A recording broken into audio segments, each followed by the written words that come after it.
శివుని చెమటను చేపు మింగుట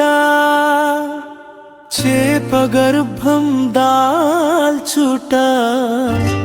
చేపను పాము మింగుట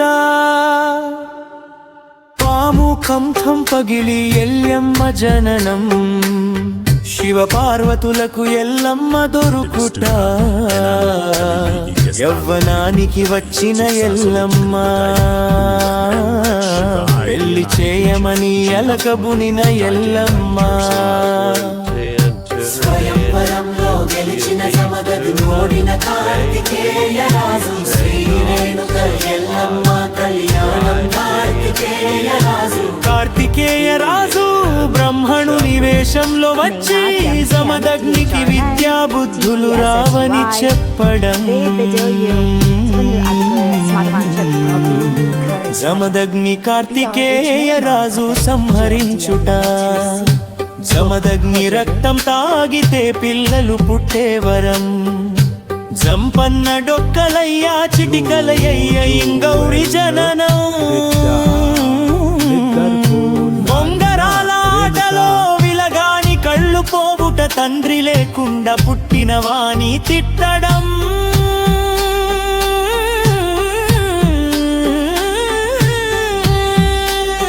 తన తండ్రి ఏవని ఎల్లమ్మని పరశురాముడు అడుగుట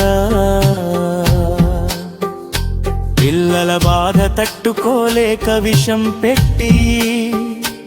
ఎల్లమ్మ పారిపోవుట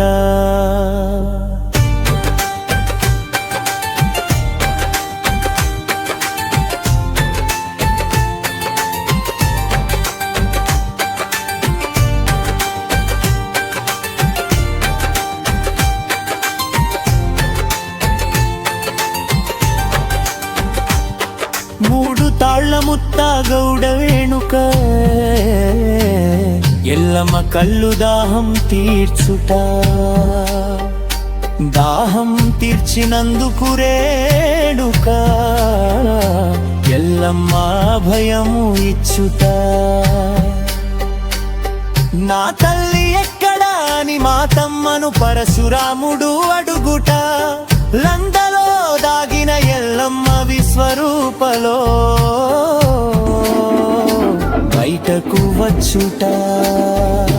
కార్తికేయ రాజుని పరశురాముడు సంహరించుట కార్తికేయ రాజు రక్తతో త్వరణం వదిలి జమదగ్ని బతికించుట